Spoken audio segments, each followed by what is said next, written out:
सबु प्रतीक्षार अंत घटी किछि सप्ताह धरी जो चर्चा जोरदार लगी रही राज्यसभा निर्वाचन ओडिशार जेहेतु चारोटी आसन फांका होची क्यों क्षमा करें क्यों चार जन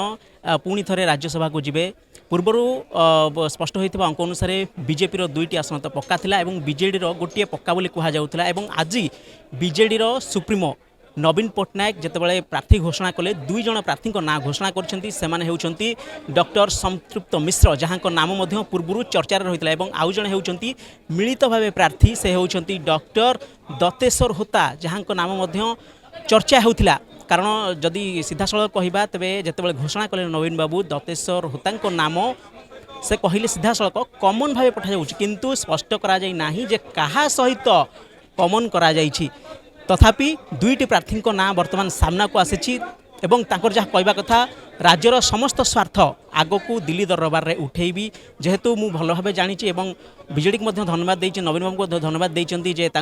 योग्य भाई प्रार्थी कर देखा जाऊ आगामी दिन में चित्र कौन स्पष्ट हो सहित मिलित भाव राज्यसभा को पठा जाऊँगी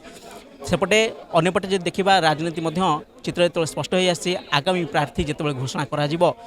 अन्य जो प्रार्थी मैंने रहिले बीजेपी दलरू बा कांग्रेस दल को जेहेतु चित्र स्पष्ट कले नहीं कहा सहित कमन भाव रहिले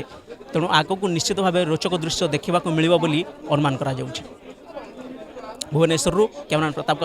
प्रभात राउत मोबाइल न्यूज 24x7।